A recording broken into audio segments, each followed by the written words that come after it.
The times of India.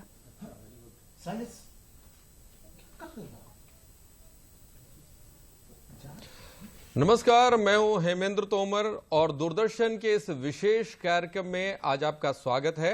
आज हम चर्चा करेंगे जीका वायरस के खतरे को लेकर, और इस विषय पर चर्चा करने के लिए हमारे साथ स्टूडियो में मौजूद हैं शैलवी शारदा जी, जबकि शीघ्र ही कानपुर के chief medical officer doctor Nepal ji जुड़ेंगे, और साथ ही किंग जॉर्ज मेडिकल विश्वविद्यालय के पल्मोनरी मेडिसिन के विभागाध्यक्ष डॉक्टर सूर्यकांत जी भी।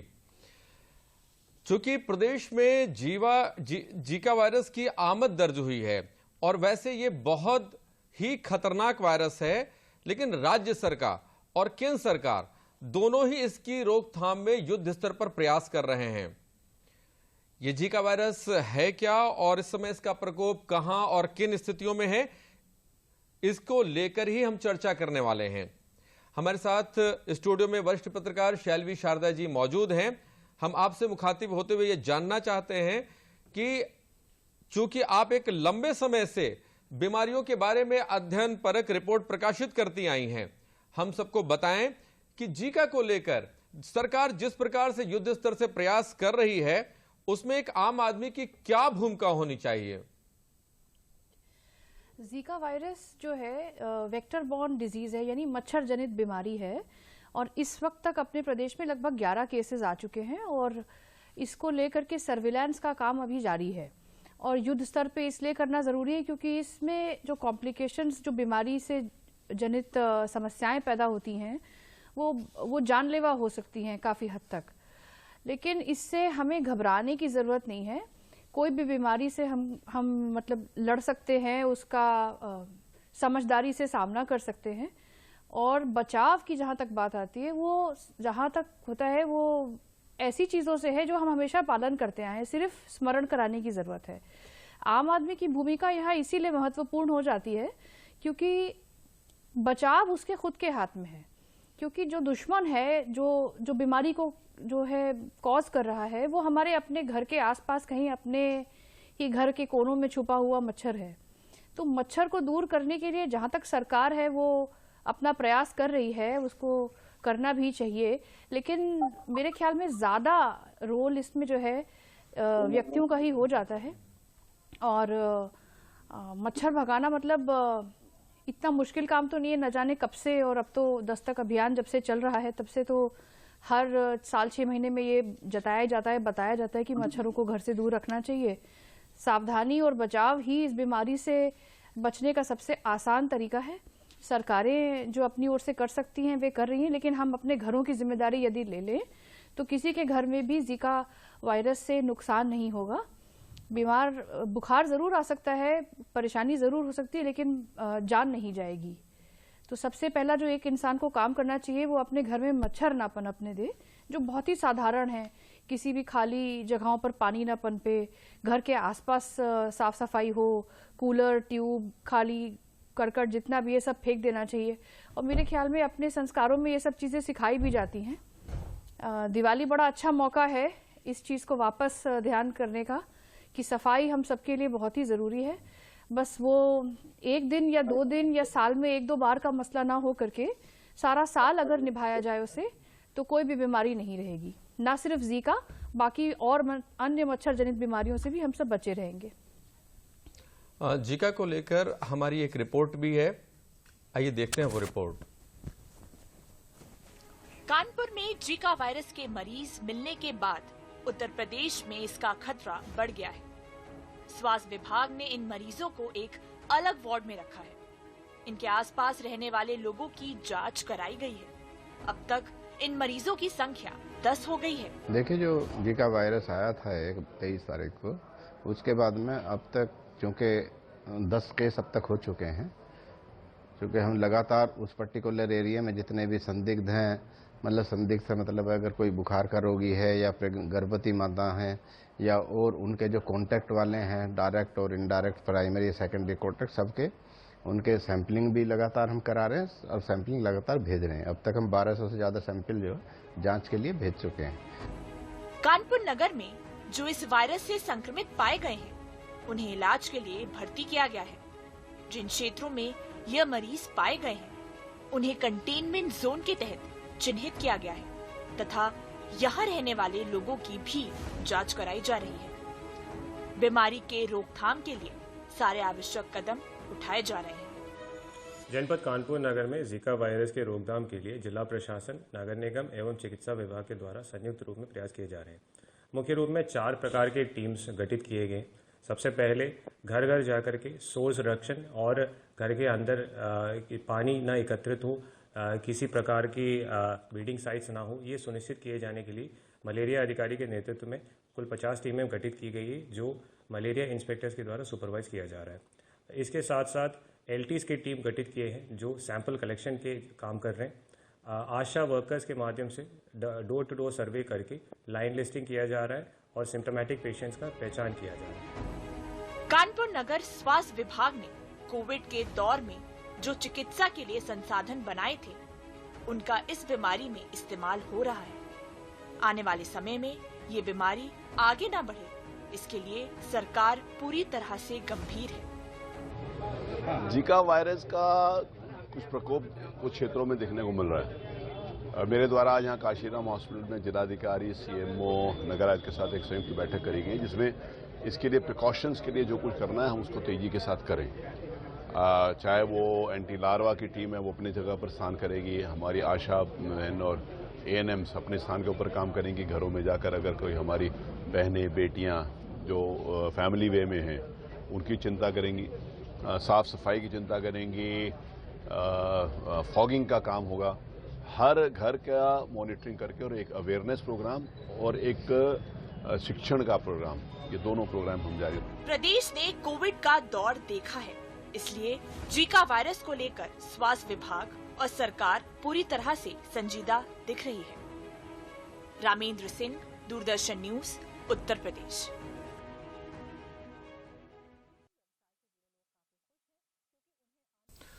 अब हम चलते हैं अपने एक स्टूडियो में मौजूद अन्य विशेषज्ञ प्रोफेसर सूर्यकांत जी के पास, जो कि किंग जॉर्ज मेडिकल यूनिवर्सिटी के पल्मोनरी मेडिसिन के विभागाध्यक्ष हैं। डॉक्टर सूर्यकांत जी, सबसे पहले आपसे ये बात करते हैं कि ये जो प्रकोप देखने में आया वो कानपुर से इसकी शुरुआत हुई है। अभी दोपहर तक लखनऊ के भी जितने भी मेडिकल संस्थान है उनको भी एडवाइजरी जारी हो गई है। ऐसी कौन सी चीज है जिससे हम इसको नियंत्रित कर सकते हैं? हालांकि सरकारी तौर पे बहुत अच्छे प्रयास हो रहे हैं। जी देखिए हेमंत जी, सबसे पहले तो हम अफवाहों को नियंत्रित कर रहे हैं। लोगों के मन में ये भय व्याप्त है कि कोरोना की तरह ये हवा में व्याप्त है, लोगों के उससे ट्रांसमिट हो जाएगा, एयरबॉर्न है। ऐसा बिल्कुल कुछ नहीं है। ये एक जो प्रमुख इन्फेक्शन है जो इस समय न्यूज में आया है जीका वायरस के रूप में, वैसे तो इसकी हिस्ट्री बहुत पुरानी है, लेकिन एक्चुअली इसका ट्रांसमिशन या तो वेक्टर बॉर्न है यानी मॉस्किटोज से होता है, और या फिर बहुत रेयर केसेस में दूसरे हैं जिसमें मदर टू चाइल्ड ट्रांसमिट हो सकता है, सेक्स के थ्रू ट्रांसमिट हो सकता है, या और दूसरे कारणों से हो सकता है। लेकिन मैं आपको बता दूं कि सफाई और सिफाई, मैं अक्सर कहता हूं कि ज्यादा सफाई तो कम दवाई।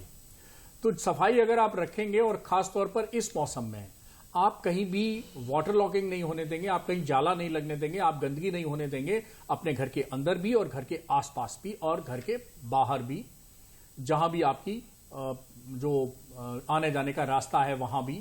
तो अगर हम ये सब इंतजाम कर लेंगे तो कोई कारण नहीं है कि किसी भी बीमारी को नियंत्रित ना किया जा सके, खासतौर पर जो वायरस की बीमारियां हैं या वेक्टर जनित बीमारियां हैं यानी मच्छर जनित बीमारियां हैं।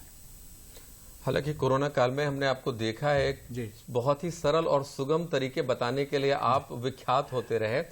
ऐसे में जो जीका, आपने कहा भी कि आतंकित होने की आवश्यकता नहीं है, लेकिन मान ले अगर किसी को हो जाता है तो डॉक्टरी परामर्श लेने के साथ साथ ऐसा वो क्या करे कि मतलब आतंकित तो न रहे और उसका उपचार भी हो जाए?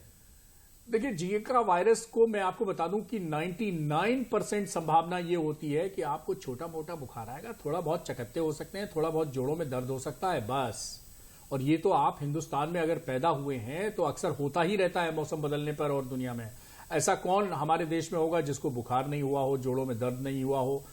तो ये सेल्फ लिमिटिंग बीमारी है, बहुत ज्यादा गंभीर बीमारी नहीं है, और इसमें मॉर्टेलिटी भी बहुत ज्यादा नहीं है। तो 99% संक्रमण ये आपको गारंटी देता है कि आपको एक बहुत ही छोटी मोटी बीमारी होने की मतलब है।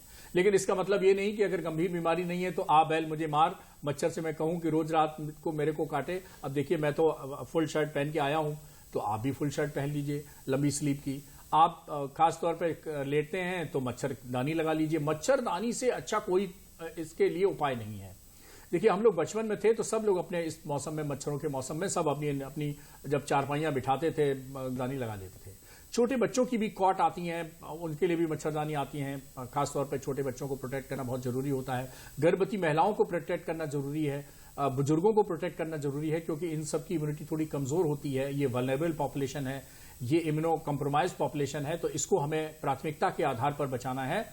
तो मैं कहूंगा कि मॉस्किटो रिपेलेंट जिसमें बहुत सारे केमिकल्स होते हैं, और बच्चों को तो बिल्कुल नहीं लगाना चाहिए। 3-4 साल से जो छोटे बच्चे हैं उनको तो मॉस्किटो रिपेलेंट बिल्कुल नहीं लगाने चाहिए। लेकिन मच्छरों को पहले कोशिश करिए कि बिल्कुल पालें ना। और खास तौर पर मैं एक छोटी प्रैक्टिस बता देता हूं। हर घर में कूलर लगे हुए हैं, अभी भी लोग मतलब शौकीन हैं थोड़े चिल्ड में रहने के लिए। तो यहां चिल्ड होता नहीं तो उनको बाहर से चिल्ड चाहिए। तो चिल्ड रहने के लिए जो कूलर चलाते हैं, कूलर में कृपया पानी ना भरें। ये पानी का मौसम नहीं है, हवा कूलर का कूल करने के लिए हवा से ही आने दीजिए। तो बिल्कुल पानी मत रखिए, कहीं भी पानी भर के मत रखिए घर के अंदर। और खासतौर पे आपने देखा हुआ गमले में लोग ऐसी पानी की जरूरत है कि नहीं पौधे में, ये नहीं देखते। गमले में पानी डाल सुबह सुबह बस डाले जा रहे हैं गमले। हम तो पर्यावरण प्रेमी, हम तो सुबह सुबह पौधे में पानी डालेंगे, तो गमले में भी पानी मत भर के रखिए। तो पानी का कहीं स्टोरेज ना होने दें, चाहे कूलर हो चाहे गमला हो। बहुत छोटी सी बात है। आपके छत पे गमले रखे हुए हैं, वहां भी कुछ लोगों को आदत है पाइप लेके सुबह मोबाइल इधर व्हाट्सएप देख रहे हैं और इधर जो है पाइप में पानी भरा दे रहे हैं। पता ही नहीं चल रहा कि इनको जरूरत है कि नहीं है, और उसमें गमला में पानी स्टोरेज हो रहा है। तो पानी स्टोरेज बिल्कुल मत करिए। छोटी छोटी हिदायतें हैं। और आप ध्यान रखिए कि मच्छर एक तो पनपने न पाए, पनप जाए तो काटने न पाए। अब काटने न पाए तो मच्छरदानी से अच्छा कोई तरीका नहीं। Old is gold, 24 carat time tested मच्छरदानी एक तरीका है, उसका उपयोग करें। मॉस्किटो रिपेलेंट पे मैं ज्यादा विश्वास नहीं रखता हूं, बच्चों को तो बिल्कुल उपयोग नहीं करना चाहिए। ठीक, इसके पहले कि हम स्टूडियो के अन्य विशेषज्ञों से बात करें, चलते हैं कानपुर के मुख्य चिकित्साधिकारी जो डॉक्टर नेपाल जी हमारे साथ संपर्क में है। डॉक्टर नेपाल जी, आप हमारी बात सुन पा रहे हो तो आपसे एक छोटा सा सवाल है। जी, ये जो डेंगू और चिकनगुनिया और पीत ज्वर को लेकर जो खौफ रहा है, उसके बाद अब जीका वायरस को भी कानपुर ही मिला, और वहां पर जिस तरह की स्थितियां बनी, हालांकि आप लोग बहुत अच्छे से लड़ रहे हैं, युद्ध स्तर पर प्रयास कर रहे हैं, लेकिन आखिर क्या कारण थे कि कानपुर में ही? देखिए, ये कहना कि क्या कारण रहे कि कानपुर में प्रयास रहा, ये तो इतना आसान क्वेश्चन नहीं है। क्योंकि ऐसा था कि एक पेशेंट एयरफोर्स कर्मी थे, वो भर्ती हुए थे किसी और डिजीज के लिए, मायोकार्डाइटिस रीनल की डिजीज थी, और उन्हें जब रेस्पॉन्स नहीं आ रहा था तो उसका एक सैंपल वाइड वायरल जांच के लिए भेजा गया पूना। तो वहाँ ये विशेषकर वहां पे वो डिटेक्ट हुआ ये जीका वायरस। अब चूंकि डिटेक्ट हुआ है और वायरस जीका आया है, तो उसके लिए सावधानियां बरतनी है, और जो जरूरी एक्टिविटी वो तो एकदम जरूरी हो जाती है। तो जैसे ही हमें पता चला कि जीका वायरस यहाँ पर आया है, तुरंत हमने उस पर्टिकुलर पेशेंट्स, तो पहले से ऑलरेडी वो एडमिट थे, उनके जो कॉन्टेक्ट के थे या उनके जो स्टाफ थे, जो और पेशेंट्स थे, उसमें जहाँ वो वर्किंग प्लेस था, जहाँ वो रेजिडेंशियल प्लेस था, सभी जगह वो जितनी भी निरोधात्मक कार्रवाई होती है, चाहे वो सोर्स रिडक्शन की कार्रवाई हो, चाहे लार्विसाइडल की रिएक्शन वो हो, चाहे वहाँ house to house survey, line listing करना, गर्भवती माताएं या किसी भी उनके जो लक्षण युक्त वो हो, उनके विग्रेसली सैंपलिंग लेना, कॉन्टेक्ट पर्सन के सैंपलिंग लेना, सैंपलिंग की एकदम तुरंत जांच कराना, ये हमने शुरू कर दिया था। और उसी से ही उन्हीं की टेस्टिंग में अब ये आगे और 10 पेशेंट्स और पॉजिटिव पाए गए हैं, 10 रोगी और मिले हैं। तो उसी के ही उसमें ये सारी निरोधात्मक कार्रवाई की जा रही है। हमने सभी जगह जहां भी लगा उसमें उस तरह से प्लानिंग की है कि पहले 400 मीटर का कंटेनमेंट जोन लगा, फिर 1 किलोमीटर का फर्स्ट बफर जोन, फिर 3 किलोमीटर तक के एरिया को सेकंड बफर जोन के नाम से वो करके, और उसमें भी सारी विग्रेसली ये सघन रूप से ये सारी एक्टिविटी की जा रही है, चाहे वो सोर्स रिडक्शन हो, चाहे आपका लार्विसाइडल स्प्रे हो, चाहे सैंपलिंग हो, चाहे वो हो। और नगर निगम भी अपना उसने बहुत ही सघन तरीके से अपना फॉगिंग और साफ सफाई और ये सब कार्य किए जा रहे हैं और ये कंटिन्यूस है, सारी प्रोसीजर, सारी चीजें लगातार हम उन क्षेत्रों में बने हुए हैं। मेन हमारा जो उद्देश्य है वो यही है कि एक तो पब्लिक में पैनिक ना फैलाए, उन्हें समझा रहे हैं कि ये कोई इस तरह की वो नहीं है कि जिसमें फैटल रेट हो या कुछ हो, लेकिन सबसे सही तरीका है कि अपने घर में, जैसा भी डॉक्टर साहब ने बताया, कि अपने घर में आसपास जो पानी इकट्ठा ना होने दे, चाहे वो गमलों में हो या फ्रिज की ट्रे हो, चाहे किसी भी टूटे फूटे किसी सामान पे हो, साफ सफाई रखें। दूसरी चीज ये है कि सोर्स रिडक्शन, वहां से टीमें जो आ रही हैं, एंटोमोलॉजिकल टीमें भी आ रही हैं, जो एक मच्छर वगैरह को कलेक्ट करके उनके भी जांच वगैरह की प्रक्रिया की जा रही है, सैंपलिंग की प्रक्रिया हो रही है। और मेन चीज ये है कि जो स्पेशली गर्भवती माताएं जो हैं, उनको लगातार सतत मॉनिटरिंग में है, उनकी सर्चिंग की जा रही है, house to house service line listing की जा रही है, उनकी सैंपलिंग की जा रही है और आगे 5-6 महीने तक उन पर पूरी तरह से मॉनिटरिंग उनकी की जाएगी और उनके अल्ट्रासाउंड वगैरह ये सब जो भी प्रक्रिया है वो सब की जाएगी, सब की जा रही है। लेकिन हाँ, इतना मैं जरूर कहूंगा कि सावधान होने की जरूरत है, पैनिक होने की आवश्यकता इसमें बिल्कुल नहीं है, क्योंकि ये पैनिक हो गए तो फिर उतने अच्छे से हम रोकथाम नहीं कर पाएंगे, क्योंकि इसमें जनता का सहयोग बहुत जरूरी है। आपने जो बातें कही बहुत उपयोगी हैं और साथ ही हमें देखने में भी आया कि कानपुर में एक समेकित प्रयास हो रहा है। नगर विकास विभाग और जिला प्रशासन और स्वास्थ्य विभाग मिलकर इस रोग से और इसकी जो पैनिक है जो क्रिएट हुए थे उससे लड़ रहे हैं, अच्छे से लड़ रहे हैं। डॉक्टर सूर्यकांत जी, आपसे एक सवाल पर लौटते हैं। जो ये बात बार बार कही जा रही है, गर्भवती महिलाओं को ज्यादा ध्यान देने की आवश्यकता है, आखिर ये क्या है? देखिए, इसलिए है क्योंकि गर्भवती महिला एक नहीं 2 जीवन है, एक उसका अपना जीवन है और एक गर्भस्थ शिशु का जीवन है। और इस जीका वायरस के इन्फेक्शन में देखा गया है कि वर्टिकल ट्रांसमिशन की संभावना रहती है, अर्थात गर्भवती महिला के ब्लड सर्कुलेशन, आपको मालूम होगा कि गर्भस्थ का अपना कुछ नहीं होता है, उसका हवा, पानी, भोजन सब कुछ जो है वो मां से होता है जब तक वो 9 महीने पेट में रहता है। तो गर्भनाल यानी जो होती है अम्बिलिकल कॉर्ड, उसके थ्रू उसको सब कुछ मिलता है, ब्लड सर्कुलेशन भी, ऑक्सीजन भी, हीमोग्लोबिन भी, न्यूट्रिशन भी, सब कुछ। तो उसके थ्रू ये जीका वायरस का ट्रांसमिशन हो सकता है और जब उसके थ्रू ट्रांसमिशन हो सकता है तो गर्भस्थ शिशु की लाइफ को खतरा हो सकता है और इंट्रायूट्राइन लाइफ में भी खतरा हो सकता है और पैदा होने पर भी उसको गंभीर बीमारी हो, जिसमें कि डेंगू फीवर तो है ही है और इसके अलावा जो न्यूरोलॉजिकल कॉम्प्लिकेशन है जिसके लिए इसको जाना जाता है गुलेन-बारे सिंड्रोम, अर्थात जो न्यूरोलॉजिकल कॉम्प्लिकेशन है वो भी हो सकता है और जिसके कारण उसको जो है वो जीवन भी गंवाना पड़ सकता है। तो ऐसी स्थिति ना आने पाए, इसलिए खास तौर पर हमें ध्यान रखना पड़ेगा गर्भवती महिलाओं को, तो उनकी तरफ जो है हमें विशेष ध्यान रखना पड़ेगा। शैलवी जी, आपसे एक सवाल है कि कानपुर में जो हुआ सो हुआ, वहां पे नियंत्रण युद्ध स्तर पर है ही, लेकिन लखनऊ में जब एडवाइजरी जारी हो गई और अभी हमने कोरोना काल में भी देखा जो सरकार के प्रयास थे, उन्हीं प्रयासों, उन्हीं ढर्रे पर जो मेडिकल व्यवस्था है अभी भी बहुत ही मुस्तैद होकर काम कर रही है, तो उसका लाभ तो मिलेगा ही मिलेगा नियंत्रण में। और क्या करना चाहिए जिससे कि इस तरह के केसेस अगर आ जाते हैं तो वो पैनिक ज्यादा क्रिएट हो रहा है, पैनिक न क्रिएट हो और रोग भी न बढ़े? देखिए, पैनिक तो जो है इंसानों को ये बात समझनी पड़ेगी कि इससे कोई फायदा नहीं है, ये आपकी समस्या को और बढ़ा ही देगा। जिस दिन ये बात लोगों को समझ में आ जाएगी वो कभी डरेंगे ही नहीं और फिर सिस्टम में जब सब व्यवस्थाएं उपस्थित हैं तो उसका उपयोग करना चाहिए और आगे बढ़ना चाहिए। सबसे पहले सिस्टम को इन्फॉर्म करना चाहिए। अमूमन देखा गया है कि बहुत सारे लोग छुपाने की कोशिश करते हैं।